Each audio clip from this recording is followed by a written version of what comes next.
श्री सीताराम, श्री सीताराम, श्री सीताराम। बहुत बढ़िया, बहुत बढ़िया।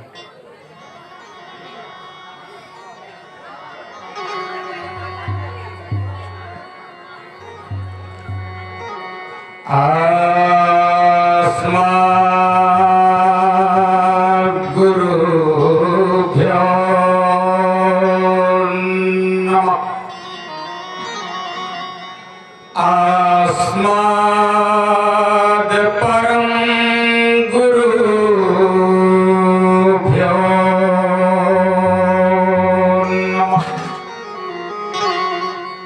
अस्मद् सर्वगुरुभ्यो नमः। श्रीमते रामानुजाय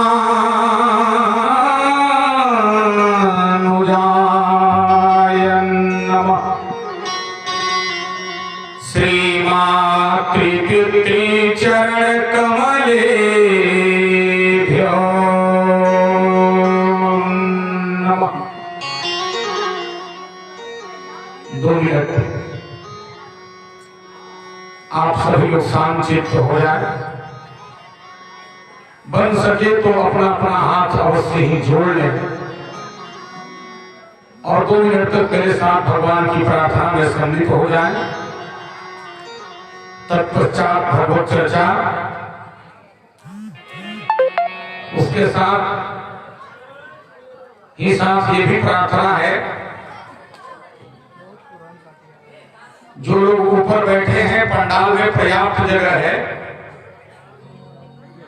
आप सारे भाइयों से प्रार्थना है कि आप लोग पंडाल में जगह लेकर बैठने की कृपा करें। और यहाँ जो सब्जी उब्जी मंडिया कर रहे हैं, आप लोग हल्ला गुल्ला न करेंगे, शांति बना के। कल भंडारा है, मैं जान रहा हूँ, तो शांति से इस कार्य को होना चाहिए। आइए सब लोग वंदना में सम्मिलित हो जाए।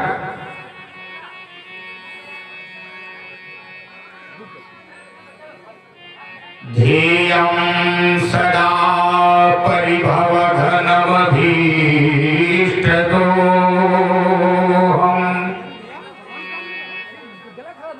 तीर्थास्पदं शिवविरञ्चिनुतं शरण्यम् धृत्यार्तिहं प्रणतपालभवाभिपोतम् वन्दे महापुरुष ते चरणारविन्दम्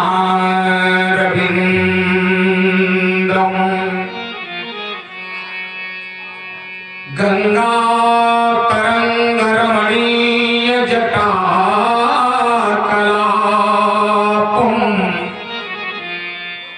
गौरी निरंतर विभूषित वामभागम् नारायण प्रियमनंगमदापहारम् वाराणसीपुरपतिं भज विश्वनाथम् यत्र यत्र रघुनाथ कीर्तनं तत्र तत्र कृतमस्तके मारुतिं नमत राक्षसान्तकम्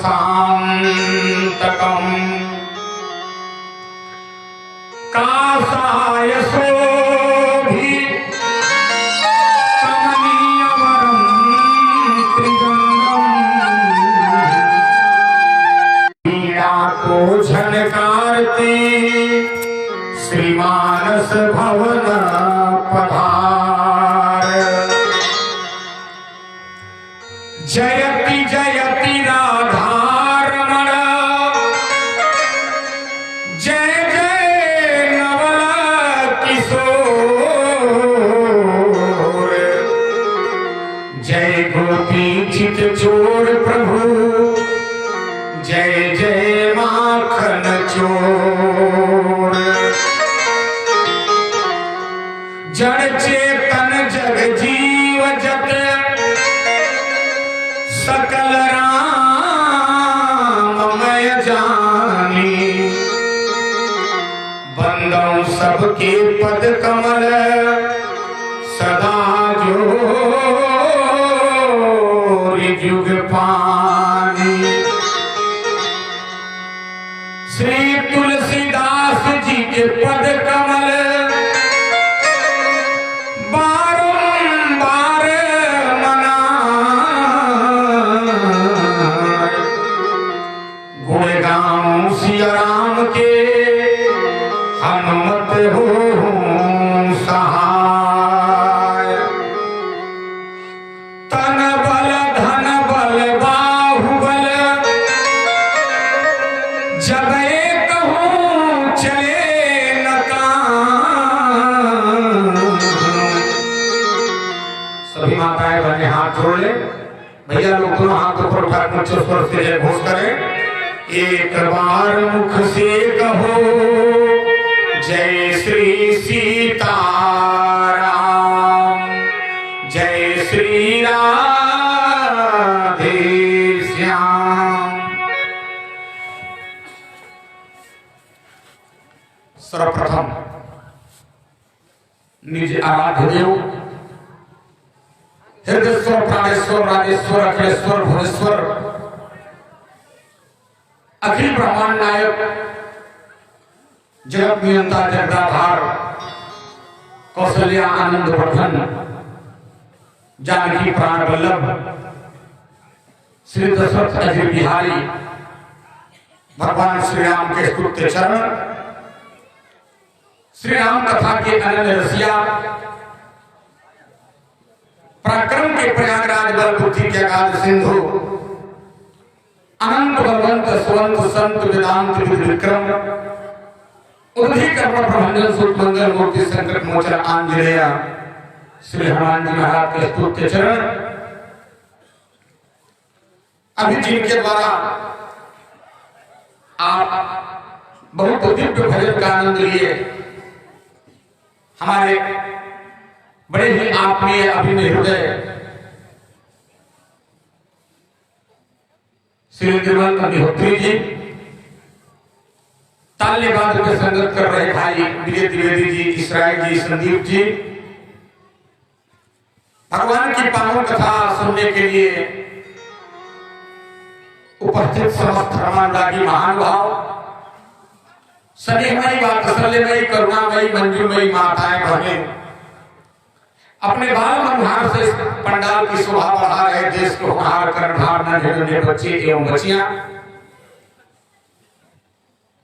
यद्यपि जिन्होंने अपना नाम बोलने के लिए हमको मना किया है, फिर भी मैं अपने आप को रोक नहीं पा रहा हूं।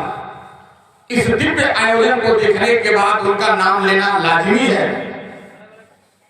हमारे भाई श्री शत्रुघ्न टेंडर जी, भाई सुभाष जी, कुलदीप जी और जितने लोग लगे हैं इस कार्य में, नाम मैं सबका नहीं जानता हूं, ऐसे समस्त सहयोगी सबके श्री चरणों में बालक का हार्दिक अभिनंदन वंदन नमन। आइए,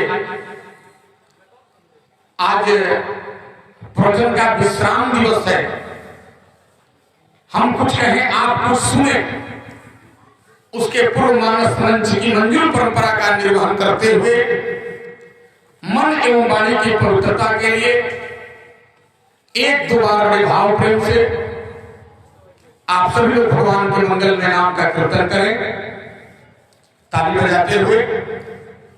उसके पहले बहुत बढ़िया बात याद आ गई, आप लोगों को बताते चलूं। देखो भाई, जैसे हम आपके यहाँ कथा कह रहे हैं ना, ऐसे ही गोस्वामी तुलसीदास जी एक बार काशी में बैठ करके लोगों को कथा सुना रहे थे। तब तक एक आदमी दौड़े दौड़े आया और तुलसी बाबा से बोल पड़ा, बाबा आज मैंने बहुत घोर आश्चर्य देखा। तो तुलसी बाबा ने कहा, बेटा तुमने क्या देखा?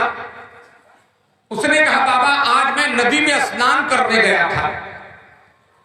तुलसी बाबा ने कहा, इसमें कौन आश्चर्य की बात? नदी में स्नान तो सभी लोग करने जाते हैं।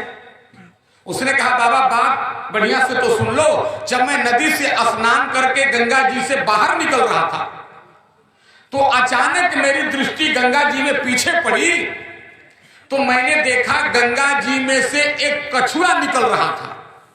सुनो, और कछुआ के पीठ पे लंबे लंबे काले काले बाल उगे हुए थे। क्या यह संभव है? बोलो भाई, कछुआ के पीठ पर बाल होता है? नहीं होता है। लेकिन उसने कहा महाराज मैंने देखा कछुआ के पीठ पे लंबे लंबे काले कजरारे बाल उगे हुए थे, क्या यह संभव है? तुलसी बाबा ने कहा हाँ बेटा यह संभव है। तब तक दूसरा व्यक्ति दौड़े दौड़े पहुंचा और उसने कहा महाराज मैंने तो और घोर आश्चर्य देखा। अच्छा तुमने क्या देखा? उसने कहा महाराज अभी अभी मैं अपने छत पर चढ़ा था तो मैंने देखा कि आकाश में बेली, चंपा, चमेली, डहेलिया, गुलाब, रात रानी तरह तरह के फूल खिले थे। क्या यह संभव है? तुलसी बाबा ने कहा हाँ बेटा यह भी संभव है। तब तक तीसरा व्यक्ति दौड़ते दौड़ते पहुंचा और उसने कहा महाराज अभी अभी मैं आपकी कथा सुनने के लिए आ रहा था तो मैंने देखा जंगल में से एक खरगोश निकला और खरगोश के माथे पर सींग निकला था। बोलो, खरगोश के माथे पर सींग होता है क्या? लेकिन उसने कहा मैंने देखा खरगोश के माथे पर सींग निकला था, क्या यह संभव है? बाबा ने कहा हाँ बेटा यह भी संभव है।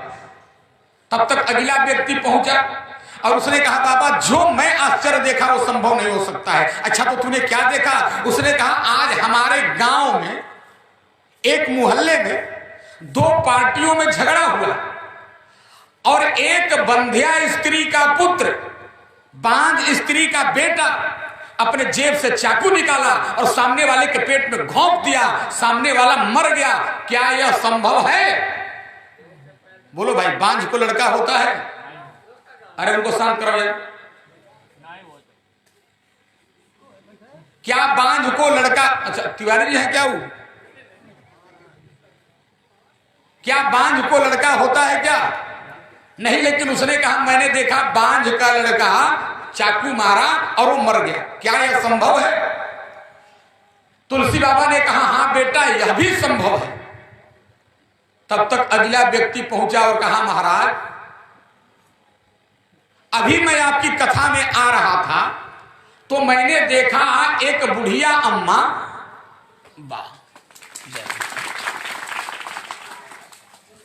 एक बुढ़िया अम्मा अपने घर के मेन गेट पे बैठ के, इधर देखो, मेन गेट पे बैठ के और बाल्टी में पानी लेके और पानी में मथानी लेके पानी को मथ रही थी और पानी से शुद्ध घी निकल रहा था। बोलो क्या यह संभव है? बाबा ने कहा बेटा यह भी संभव है। आ जाओ जल्दी को। वाह देखो भाई लोगों की श्रद्धा है, कई लोग माला पहराने आ रहे हैं।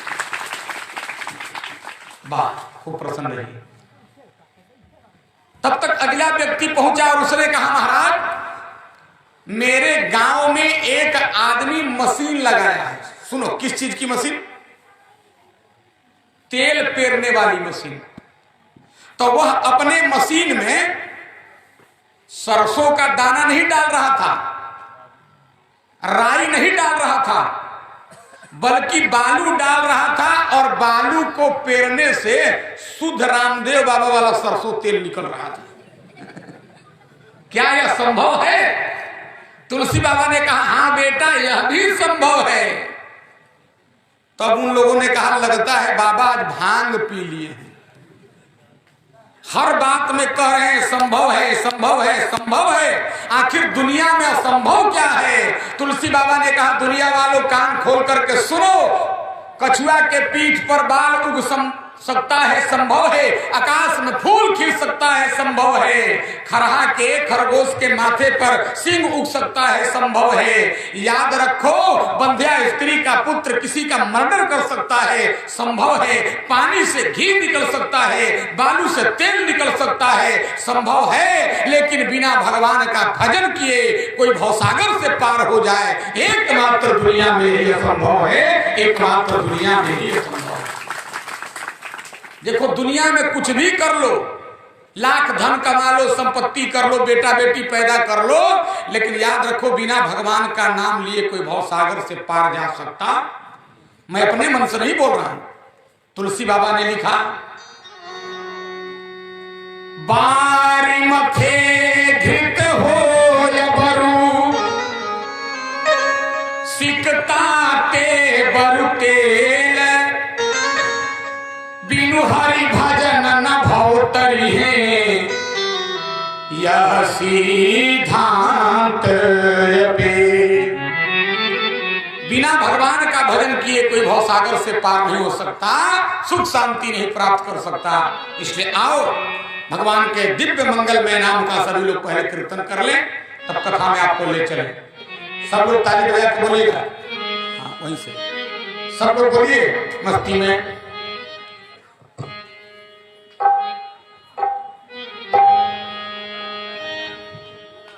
नटवर नागर नंदा भजुरे मन गोविंदा, नटवर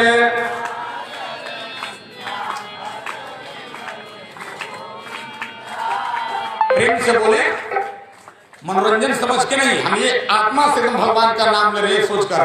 नटवर नागर नंदा भजुरे मन गोविंदा, नटवर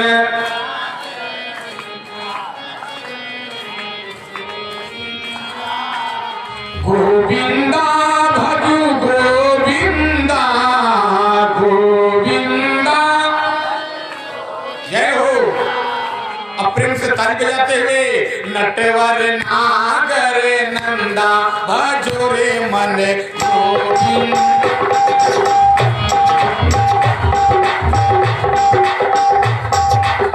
नटवर नागर नंदा भजोरे मन गोविंदा, नटवर नागर नंदा भजोरे मन गोविंदा, हरि गोविंदा भजु गोविंदा, गोविंदा भजु गोविंदा, हरि नटवर नागर नंदा भजोरे मन गोविंदा, नटवर नागर नंदा भजोरे मन गोविंदा।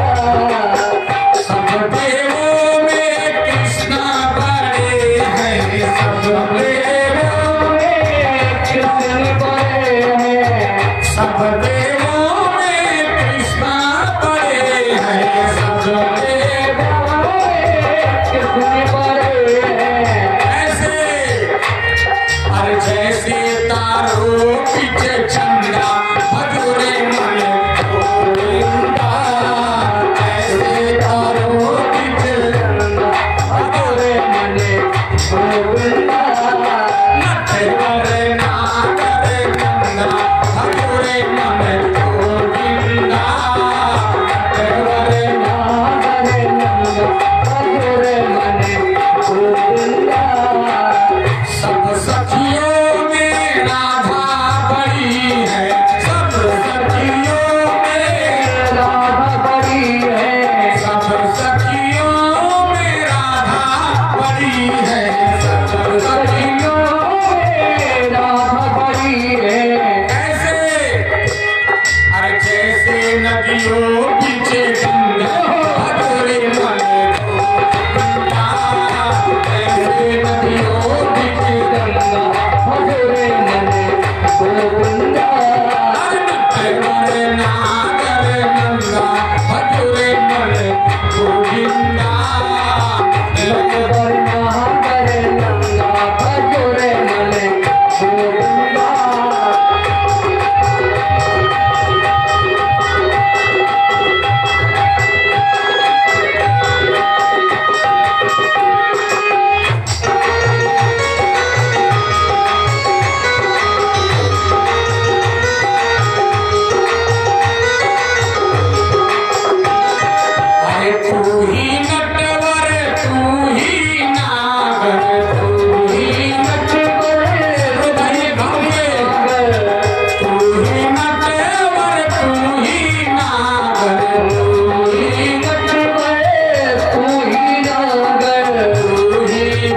भजोरे मन गोविंदा जय हो अरे भजोरे नंदा भजोरे मन गोविंदा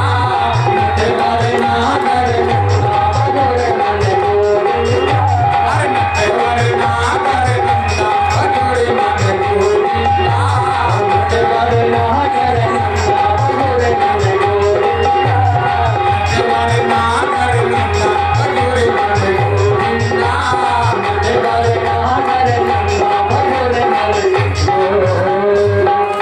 बोलिए राजा रामचंद्र की, बोलिए श्री हनुमान जी महाराज की।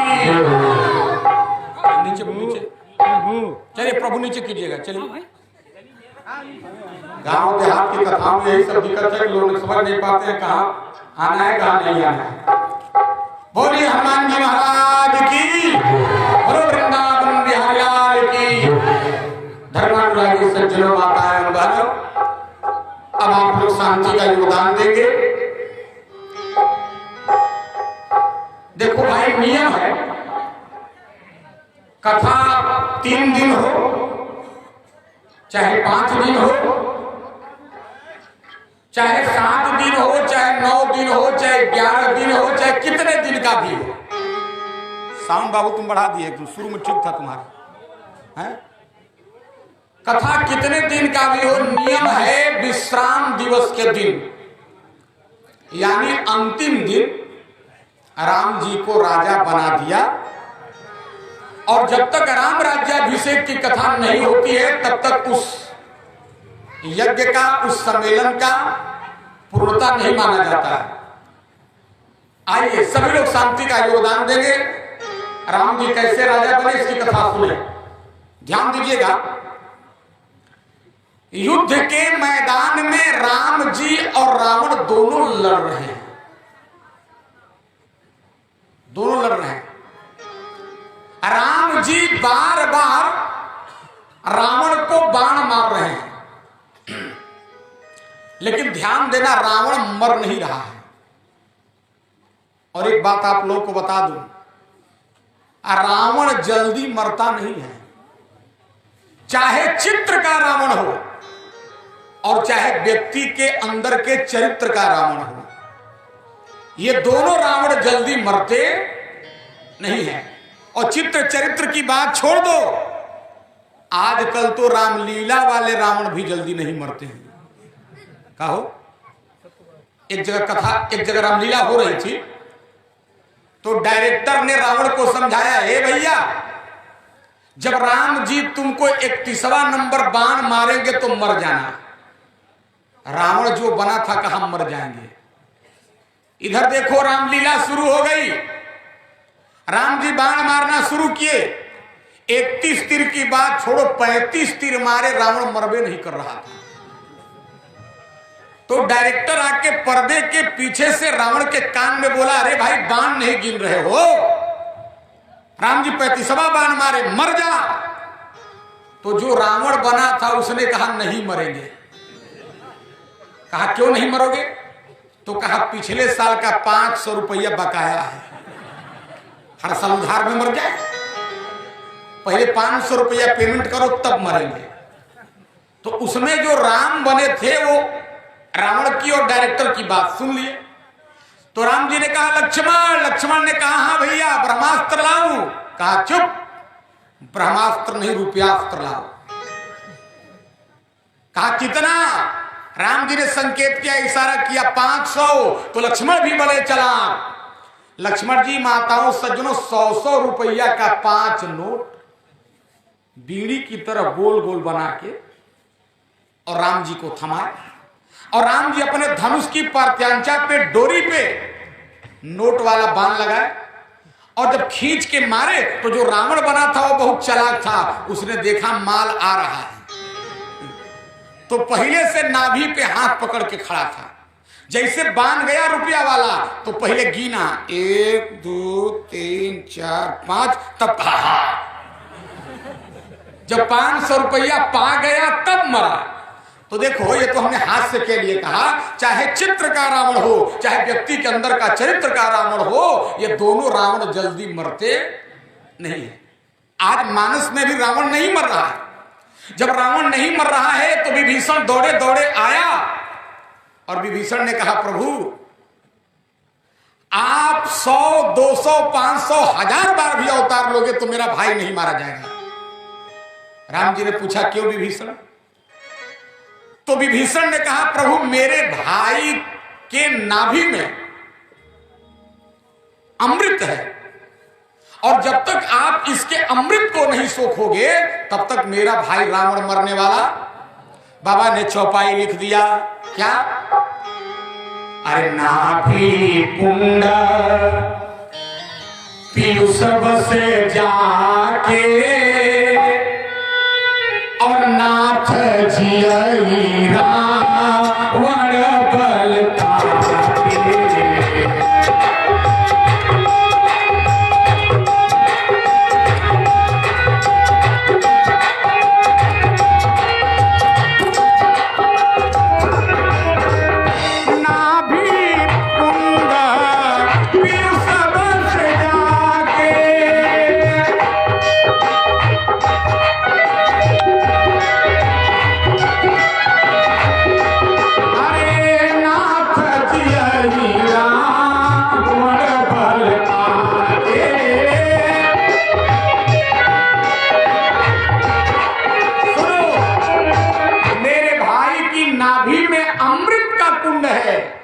जब तक इसको नहीं सोखोगे नहीं मरेगा। अब राम जी उसके नाभि में बाण मारे, अमृत सूखा और तब रावण मरा। और एक बात नोट कर लो, हर व्यक्ति के नाभि में अमृत होता है, केवल रावण के नाभि में अमृत नहीं था, हर व्यक्ति के नाभि में अमृत होता है। आप पूछोगे महाराज कैसे? तो देखो, परिवार की जो एकता है ना, भाई भाई की जो एकता है ना, यही व्यक्ति के नाभि का अमृत है। अगर भाई भाई से फूट गया तो समझ लो तुम्हारे नाभि का अमृत निकल गया। अगर विभीषण नहीं फूटता तो याद रखो रावण जल्दी मारा नहीं जाता। हमारे यहां के किसी गायक ने गाया कि जब घर के चक्कर में, इस गीत का एक लाइन सुनना कितना महत्वपूर्ण है। जब घर के चक्कर में पड़ जाला आदमी त कुल वेद शास्त्र भुला जाला, शास्त्र भुला जाला।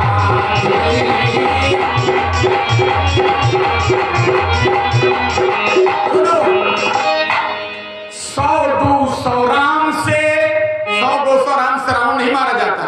100-200 राम से न रावण माराई, रंग पड़ल भंग फूटल विभीषण भाई। जब विभीषण फूट गया तब रावण मारा गया। अपने बुनल का जाल में, अपने बुनल का जाला में अरे फंस जाला आदमी त कुल वेद शास्त्र भूला जाला आदमी, कुल वेद शास्त्र भूला जाला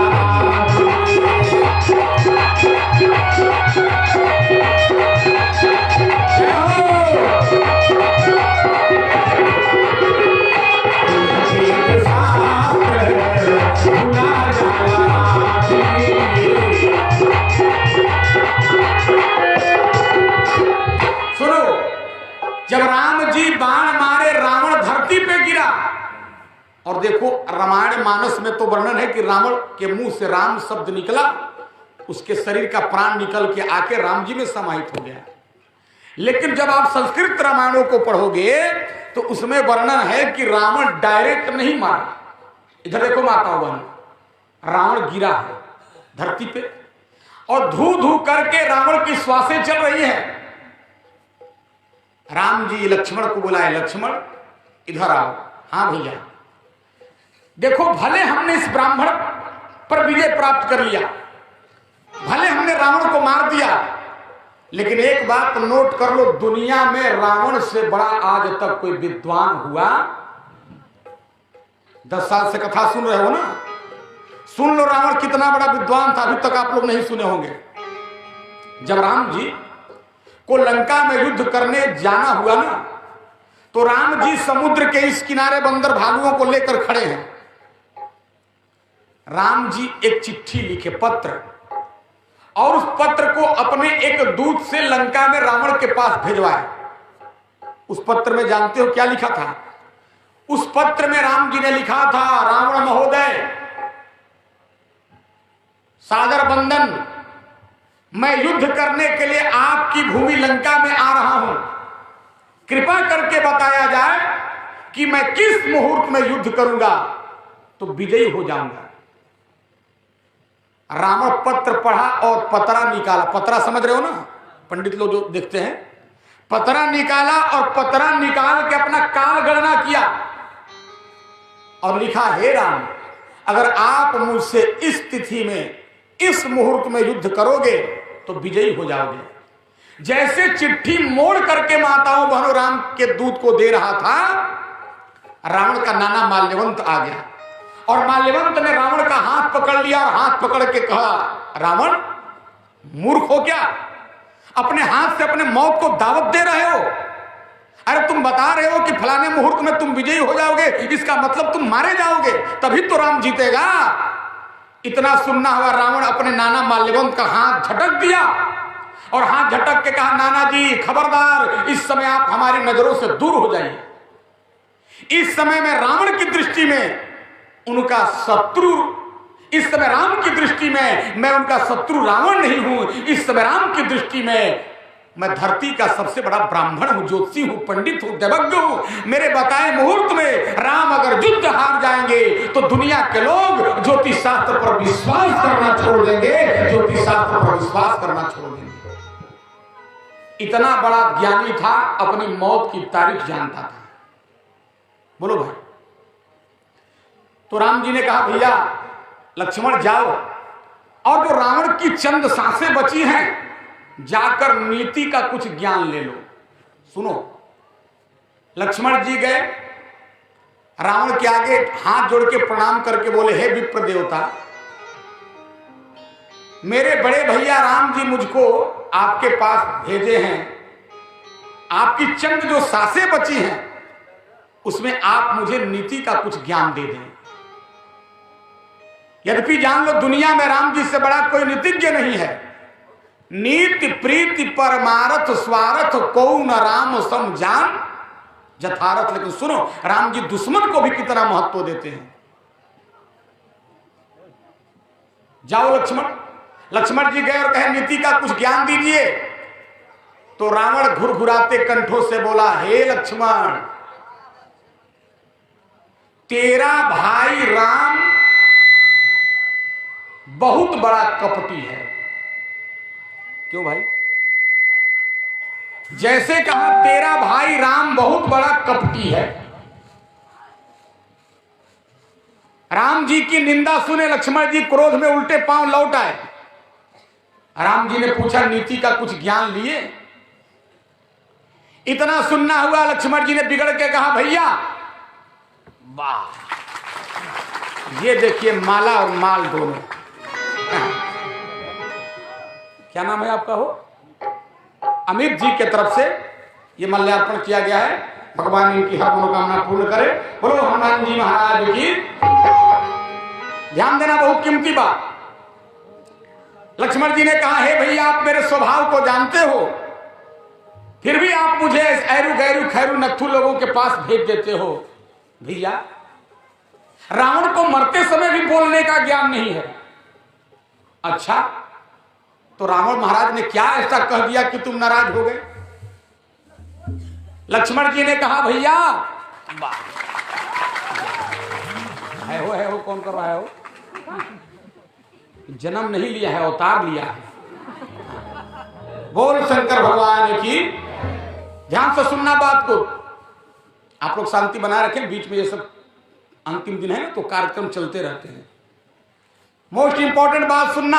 अरे लक्ष्मण, रावण ने ऐसा क्या कह दिया कि तू नाराज हो गए? लक्ष्मण जी ने कहा भैया रावण महोदय को मरते समय भी बोलने का ज्ञान नहीं है। वो कह रहा है कि तेरा भाई राम बहुत बड़ा कपटी है। तो राम जी ने कहा लक्ष्मण इसमें नाराज होने की क्या बात?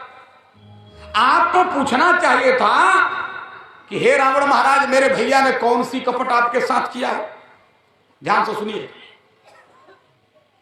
लक्ष्मण जी बिगड़ के बोले भैया आप ही पूछो, मैं नहीं पूछूंगा। अब देखो राम जी रावण के पास आए, रावण पड़ा हुआ है धरती पे। राम जी ने हाथ जोड़ के कहा विप्र देवता, मैंने कौन सी ऐसी कपट किया है कि जो आप लक्ष्मण को उलाहना दे रहे हो? रावण ने कहा हे राम, आपने मुझे असली सीता देने का वादा किया था, लेकिन आपने मुझे नकली सीता दे दिया। अच्छा बोलो माताओं बहनों, असली सीता लंका में गई थी क्या? नकली सीता गई थी। असली सीता कहां चली गई थी? आरण्य कांड पढ़ो। राम जी ने सीता जी से कहा सीता एक काम करो। कहा क्या? तुम पावक महाकरहु निवासा।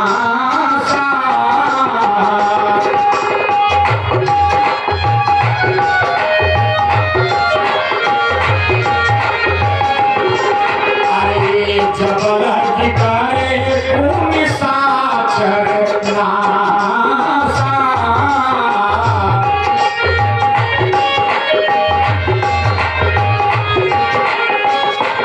ये सीता तुम आग में चली जाओ। कब तक?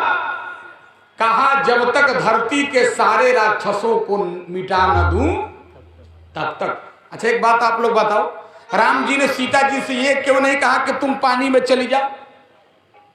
ये क्यों नहीं कहा कि तुम आकाश में चली जाओ?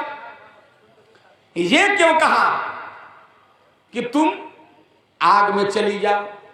इसलिए माताओं बहनों एकदम नई बात सुन लो, नारी का जीवन दो ही जगह सुरक्षित रहता है।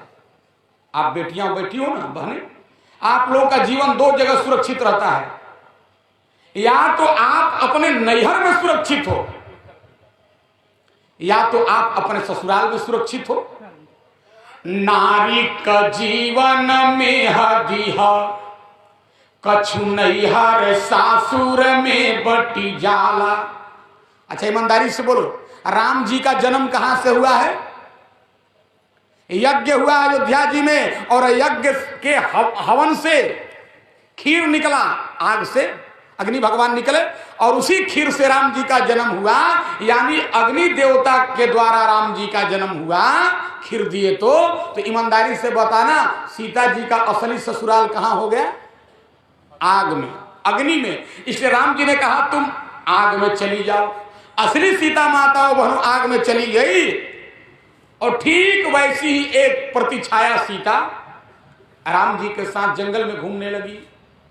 निवेदन मैं आपसे कर रहा हूं, यही रावण ने कहा आपने मुझे असली सीता देने का वादा किया था, आपने मुझे नकली सीता दे दिया। राम जी ने कहा ब्राह्मण देवता, गलती मेरे तरफ से नहीं हुई है, गलती आपके तरफ से हुई है। आपको मलाल है कि मैंने आपको नकली सीता दे दिया। कहा हाँ। राम जी ने कहा मैं आपको असली सीता देता कब? जब आप असली रूप में आते, तब आप भी रावण का रूप ओरिजिनल न लेकर के साधु सन्यासी का वेश बना के सीता को लेने आए। आप बन के आए नकली, तो मैंने थमा दिया आपको नकली। क्योंकि देखो भाई, नकली लोगों को नकली ही चीजें मिलती हैं।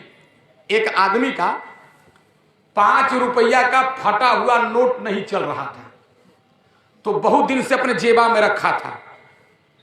एक दिन ट्रेन से जा रहा था कानपुर से लखनऊ। जैसे गाड़ी आगे के स्टॉपेज पे रुकी, ध्यान से सुनना,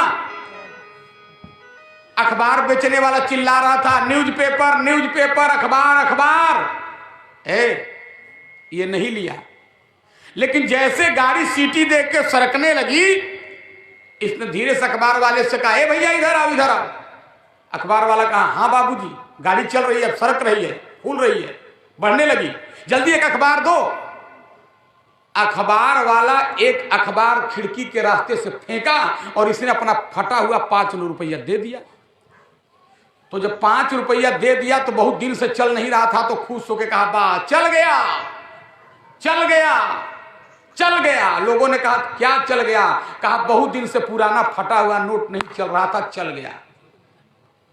तो बगल में एक भाई बैठे, तो उन्होंने कहा अखबार देखो किस साल का है। तो अखबार देखा तो 2013 का देख के चल गया था। तो देखो नकली लोगों को नकली ही चीजें प्राप्त होती है। ठीक है, अच्छा अब राम जी आए तो रावण ने मरते समय राम जी से उलट के एक प्रश्न किया, राघव मैं आपसे हर एक चीज में बड़ा। कहा कैसे? कहा अगर आप विद्या की बात करोगे, सुनो भाइयों, तो ब्रह्मा के श्वास से निकला वेद। वेद कहां से निकला है? ब्रह्मा के श्वास से, चारों वेद। उस वेद का प्रथम भाष्यकार मैं हूं और आप उसी वेद को वशिष्ठ और विश्वामित्र से पढ़े हो। अगर इस मामले में मानोगे तो मैं विद्या में भी आगे हूं, फिर भी ये लड़ाई में हार गया और आप ये लड़ाई जीत क्यों गए? सुनो बहनों, हल्ला नहीं। 2 नंबर बात सुनो, अगर धन की बात करोगे ए राघव, तो अयोध्या में केवल एक सोने का महल है जो आज भी है, जिसका नाम है कनक भवन। और हमारे लंका में लैट्रिन रूम, बाथरूम, नलियां, गलियां, बाउंड्री सब सोने की है। तो धन में भी मैं आपसे आगे था, फिर भी ये लड़ाई में हार गया, आप ये लड़ाई जीत क्यों गए? तीसरी बात, अगर सेना की बात करोगे तो मेरे पास 4 ट्रेंड सेना थी, भट्ट, सुभट, परम भट्ट, दारुण भट्ट, और आपके पास बंदर भालुओं की अनट्रेंड मिलिट्री। फिर भी ये लड़ाई आप जीत गए और मैं हार क्यों गया? इतना सुनना हुआ, राम जी ने कहा ब्राह्मण देवता आप मुझसे विद्या में आगे रहे, धन में आगे रहे, सेना में आगे रहे, फिर भी ये लड़ाई में जीत गया और आप हार गए। जानते हो क्यों? क्योंकि जब लड़ाई शुरू हुई तो मेरा भाई मेरे साथ था और तुम्हारा भाई तुम्हारे साथ नहीं था। राम जी के इस वाक्य से साबित होता है कि भाई बहुत बड़ा बल है।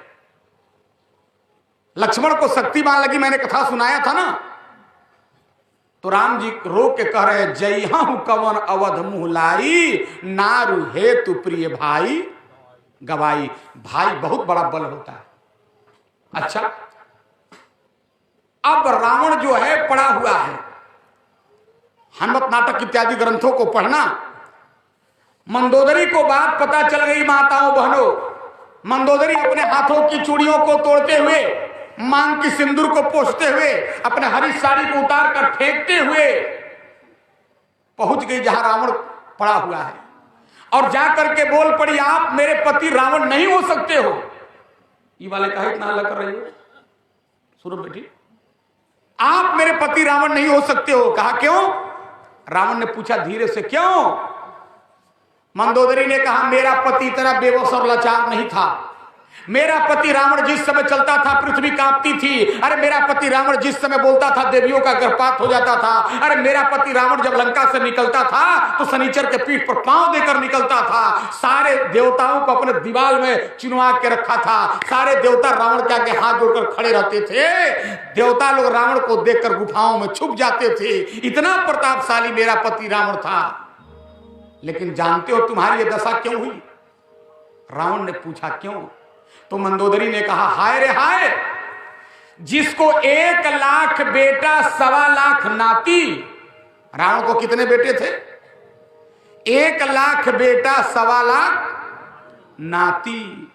आजकल रावण जिंदा रहता तो केवल अपने घर के वोट से जीत जाता है, दूसरे को वोट देने की जरूरत नहीं थी। जिसके घर 2.25 लाख खुदे वोटर हो वो किसी से हारेगा? सोचो। लेकिन मंदोदरी ने कहा जिसको 1 लाख बेटा 1.25 लाख नाती, वो मेरा पति रावण मर रहा है तो कंधा देने के लिए 4 बेटे नहीं बचे हैं। इसलिए याद रखो, कभी भी बेटों पर, कभी भी संपत्ति पर, कभी भी रूप पर, कभी भी जवानी पर गुरूर मत करना, ये कभी साथ नहीं देती है। देखो आदमी जब मरने लगे माताओं बहनों और उसके मुंह में 2 चीज अगर चला जाए तो हमारा शास्त्र कहता है आदमी वैकुंठ चला जाता है। मरते हुए आदमी के मुंह में अगर सोना का टुकड़ा मिल जाए, गंगाजल और तुलसी जी का पत्ता मिल जाए तो आदमी वैकुंठ जाता है। मंदोदरी ने कहा 400 कोस के सोने की लंका में रहने वाला मेरा पति रावण मर रहा है, तो आज ध्यान रखो मुंह में सोने का एक टुकड़ा नहीं गया, क्योंकि हनुमान जी सोने की लंका को जला दिए थे।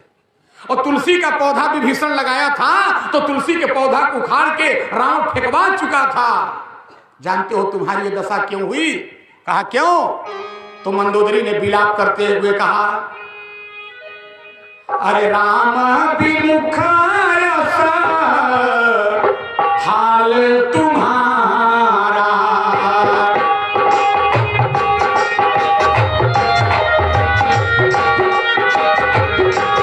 अरे रान कुला को निहारा,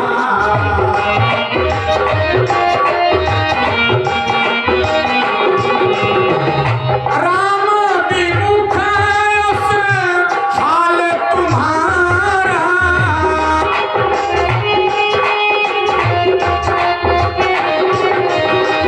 रान कुल को रोनिहारा।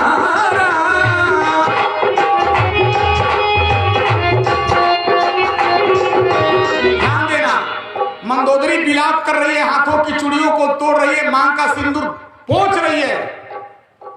रावण के मुंह से शब्द निकला श्री राम। रावण का प्राण आके राम जी में समाहित हुआ। भगवान श्री राम मंदोदरी को समझा बुझा करके विभीषण के हाथों लंका भेजे और स्वयं 13 दिन तक रुक करके पढ़ना संस्कृत रामायणों को। भगवान श्री राम रावण का दाह संस्कार क्रियाक्रम कराए। अब 14वें दिन की कथा सुनो। राम जी ने कहा लक्ष्मण ने कहा हाँ भैया, अब हमें अयोध्या की याद आ रही है, चलने की तैयारी करो। तत्क्षण माताओं सजनों पुष्पक विमान मंगाया गया। ये पुष्पक विमान किसका था मालूम है ना? ये पुष्पक विमान रावण के बड़े भाई कुबेर का था। रावण जबरदस्ती पुष्पक विमान अपने बड़े भाई कुबेर से छीन लिया था। पुष्पक विमान मंगाया गया। बाबा ने चौपाई लिखा क्या? चलत विमान कोलाहल हो,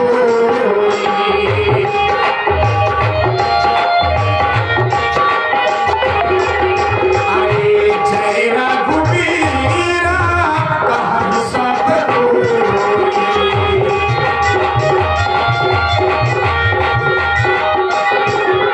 ध्यान देना, बहुत कीमती बात। और एक बात सुन लो, अच्छे लोग बैठे हो, यात्रा में अगर आपके साथ पत्नी हो, आपके साथ पुत्र हो, बेटा हो, बेटी हो, तो आदमी को गाड़ी में कैसे चढ़ना चाहिए हमारे रामचरितमानस में यह भी लिखा हुआ है। पुष्पक विमान जब लगा ना तो देखो सबसे पहले उसमें सीता जी को चढ़ाया गया। सुनो बहनों, सीता जी के चढ़ने के बाद लक्ष्मण को चढ़ाया गया और लक्ष्मण जी के बाद राम जी स्वयं चढ़े और राम जी के चढ़ने के बाद सारे बंदर भालू लोग चढ़े। सब लोग बैठे और जब पुष्पक विमान चलने लगा तो सब लोगों ने जय घोष किया। आप लोग भी बोलो जय श्री बोल राजा रामचंद्र की। और याद रखो यह पुष्पक विमान 1700 मील प्रति घंटा चलता था। कहीं कहीं वर्णन है 1400 मील प्रति घंटा चलता था। और याद रखो इस पुष्पक विमान में कोई पायलट नहीं होता था, कोई नहीं। मुंह से केवल कह दिया जाता था पुष्पक विमान जिनई चलो, तो जिनई आके लैंड कर जाता था। पढ़ो रामचरितमानस, तुम कुबेर पह जाऊं, तो कुबेर के यहां जाकर के लैंड कर गया, लग जाता था वहां पर। दूसरी खासियत जानते हो पुष्पक विमान की? पढ़े लिखे नौजवान बैठे हो, आदमी चाहे जितना बढ़े। अच्छा बोलो भाई, आपको अगर दिल्ली जाना है तो आप ट्रेन में रिजर्वेशन कराते हो, सीट मिलेगा कि नहीं मिलेगा, कंफर्म होगा नहीं होगा। लेकिन पुष्पक विमान की खासियत थी, आदमी चाहे जितना चढ़े, एक स्पेशल फोल्डिंग चेयर तुरंत निकल जाता था। आदमी बढ़ा, एक कुर्सी ऑटोमेटिक निकल गया।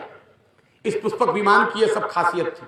देखो, पुष्पक विमान जब चलने लगा तो सब बंदर तो चुपचाप बैठे हैं। सीता जी 435 दिनों के बाद आज राम जी से मिली हैं। तो इन माताओं बहनों का स्वभाव है, बुरा मत मानना, ये लोग शांति से नहीं बैठ सकती हैं, लेकिन हम यहां की बात नहीं कर रहे, यहां तो बहुत शांति से बैठी हैं। इतनी माताएं बहनें बैठे और शांति। सुनो, तो सीता जी बहुत दिन बाद राम जी से मिली थी ना, तो सीता जी ने धीरे से राम जी को ऐसे किया, ए प्रभु आप हमसे कुछ बात कीजिए, बात। राम जी ने कहा, सीता खबरदार सुनो, पति पत्नी को कभी भी 10 लोगों के बीच में सभा में हमारे यहां बात करने की अनुमति नहीं है। पति पत्नी को जब भी वार्ता करनी चाहिए, एकांतिक वार्ता करनी चाहिए, एकांत में बात करनी चाहिए। और आजकल उल्टा, मेला में जलेबी खरीदी है बाणेश्वर महादेव के यहां और चिल्ला रही है, ओ गप्पू के पापा, घर जाके जलेबी नहीं खिला सकती हो, मेला में ही चिल्लाना जरूरी है। सोचो, निवेदन कर रहा हूं, पति पत्नी जब भी बात करें एकांत में, मैं अपने मन से नहीं बोलता हूं। देखो, मैना जी अपने पति हिमाचल राजा से बात कर रही हैं, तो कैसे बात कर रही हैं? चौपाई पढ़ो, मानस में क्या लिखा है, पति ही एकांत पाई कह मैना,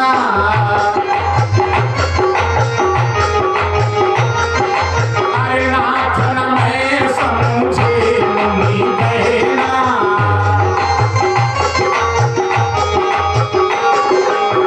पति ही एकांत पाई कह मैना,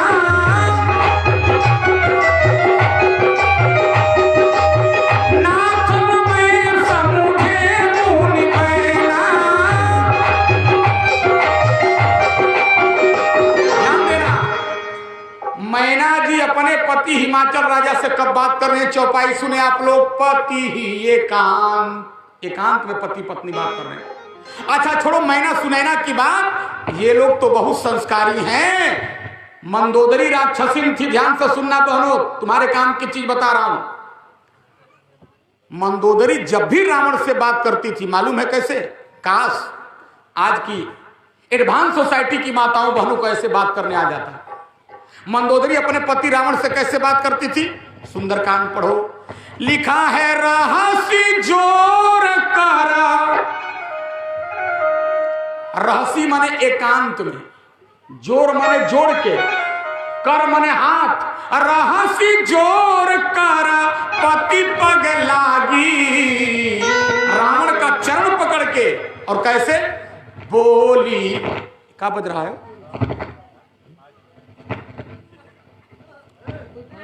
जब जिस दिन रावण मरता है तो खुराफात करके जाता है, हर जगह अंतिम दिन सब होते हैं। बोलो सियावर रामचंद्र की। देखो रावण से मंदोदरी कैसे बात करे, इधर सुनिएगा, पति ही एकांत, ये मैना बात करे एकांत में, और मंदोदरी रहसी जोर कर, एक एक सब सुनो, रहसी माने एकांत में है, जोर माने जोड़ के, कर माने हाथ, और पति पग लागी, रावण का चरण पकड़ के, और बोली बचन नीति रस पारी। और याद रखो, नीति युक्त मीठा वचन बोलती थी। इसराइल जी बीच में छूछा मत करिए, पूरा प्रोग्राम डिस्टर्ब हो जाएगा। वही डिस्टर्ब हम जान रहे हैं। देखो, एकांत में अपने पति रावण के आगे हाथ जोड़ करके और चरण पकड़ के नीति युक्त मीठा वाणी बोलती थी।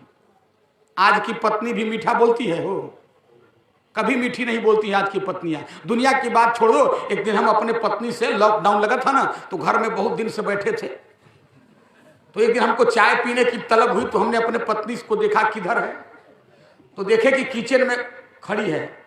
तो हमने इधर से पूछा दूसरे कमरे से, क्या कर रही हो? वहीं से बोल पड़ी, आपको फूंक रही हूं। आपको फूंक रही हूँ। अब बताओ आज की पत्नी ऐसे बात करती है।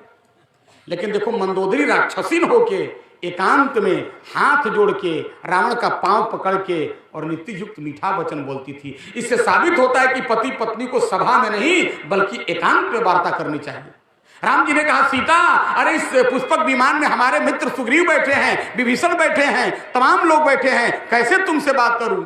सीता जी बिलख पड़ी और सीता जी ने बिलख के कहा प्रभु, अरे मेरे कान तरस रहे हैं आपके 2 अल्फाज सुनने के लिए, आपके 2 लफ्ज सुनने के लिए, आप हमसे कुछ तो बात करो। तो राम जी बड़े चला। राम जी ने सोचा बात तो करनी ही पड़ेगी।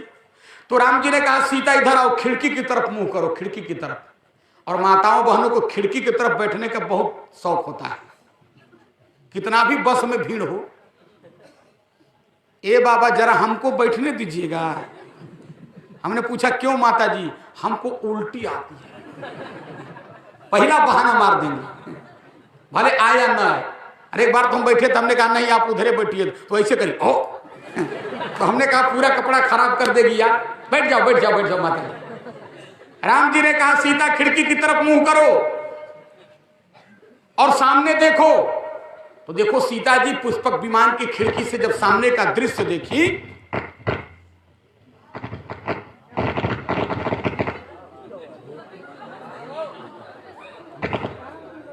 बोल हनुमान जी महाराज की, बोलो वृंदावन बिहारिया। अच्छा आज बस संभाल लो, 1 घंटे की बात है। अब जो करे फड़फड़ाए चाहे तड़तड़ाए, बात तो समाप्त कर देना। रावण मरेगा नहीं तो वो जाएगा। बोल शंकर भगवान की। देखो ध्यान से सुनना भैया, एक एक कीमती बात। राम जी ने कहा सीता उस जगह को देखो। जब देखा तो एक बहुत बड़ा माताओं सज्जनों मैदान फील्ड था। राम जी ने कहा सीता जानती हो कौन सा जगह है, ये कौन सा स्थान है। कहा कौन सा स्थान प्रभु। तो राम जी ने कहा यही वह जगह है जहां पे रावण के दुर्दांत बेटे मेघनाथ का वध मेरे छोटे भाई लक्ष्मण ने किया। कहा रघुबीरा देखो रन सीता, कहा रघुबीरा देखो रन सीता, लक्ष्मण हताई बिहारी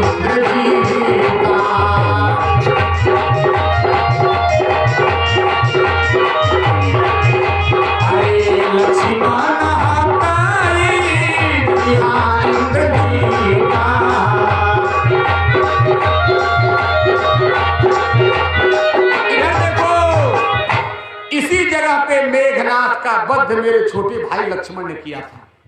देखो सीता जी जब दूसरे तरफ मुंह घुमाई ना माताओं बनो, तो सीता जी ने देखा एक सफेद पहाड़ दिखाई दे रहा है। तो सीता जी ने पूछा राम जी से प्रभु यह लंका में सफेद पहाड़ कैसा दिखाई दे रहा है।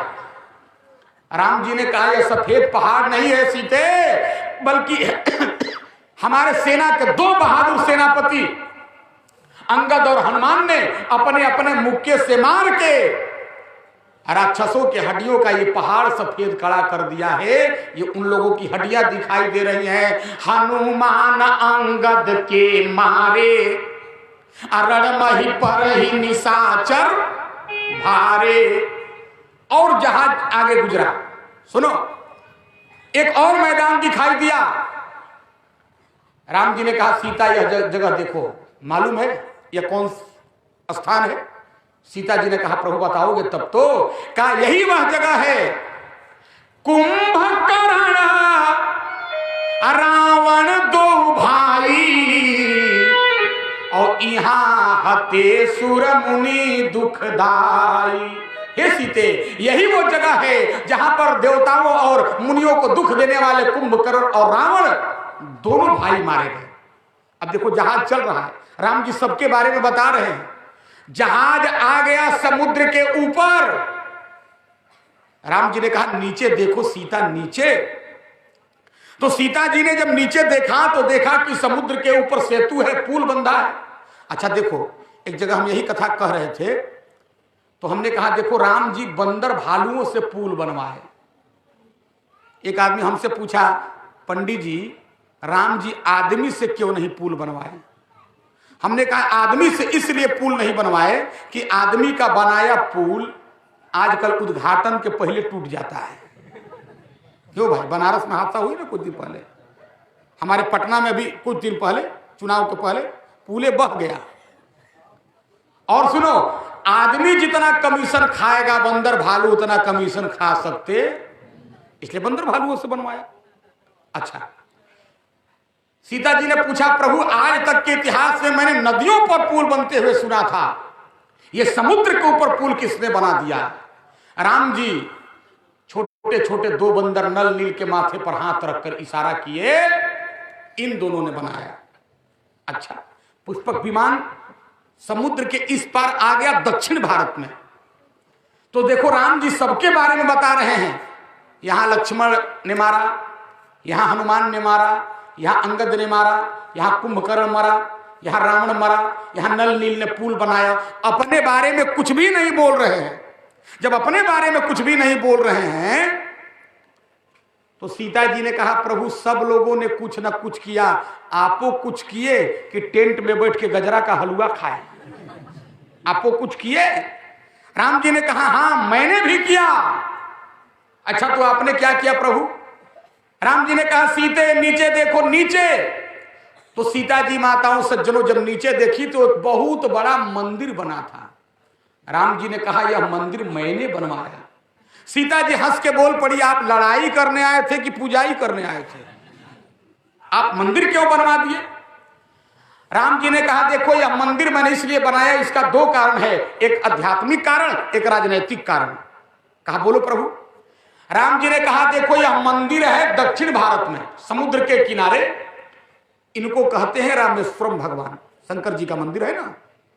और उत्तर भारत में बहती है गंगा। देखो दक्षिण भारत में गंगा नहीं है, दक्षिण भारत में है शंकर जी रामेश्वरम भगवान, और उत्तर भारत में बहती है गंगा। तो राम जी ने कहा सीता मैंने नियम बनाया कि दक्षिण भारत के लोग उत्तर से गंगाजल लाके जब चढ़ा देंगे, या उत्तर के लोग गंगाजल लाके दक्षिण के रामेश्वरम भगवान को चढ़ाएंगे, उन्हें चारों प्रकार की मुक्तियां मिलेंगी। सामीप्य, सालोक, सायुज्य, सारूप्य, चारों मुक्तियां मिलेंगी। यह आध्यात्मिक दृष्टिकोण है और राजनीतिक दृष्टिकोण है। सुनो, उत्तर के लोग गंगाजल लेके दक्षिण आएंगे, हाँ, दक्षिण के लोग गंगाजल लेने उत्तर में जाएंगे, कानपुर बनारस, कहा? हाँ। अच्छा बोलो भाई, कानपुर के लोग तमिलनाडु की भाषा समझते हैं? तमिलनाडु के लोग कानपुर की भाषा नहीं समझेंगे। उत्तर वाले दक्षिण की भाषा नहीं समझते, दक्षिण वाले उत्तर की भाषा नहीं समझते। तो राम जी ने कहा सुनो सीता, जब उत्तर के लोग दक्षिण में आएंगे और दक्षिण के लोग उत्तर में आएंगे तो याद रखो लोग एक दूसरे की भाव भाषा को समझेंगे, तो हमारा भारत एक दूसरे की भाव भाषा समझेगा, तो एकता के सूत्र में बंधे रहेगा। इसलिए मैंने यहां मंदिर का निर्माण कर दिया। और याद रखो मंदिर जोड़ता है, मंदिर कभी तोड़ता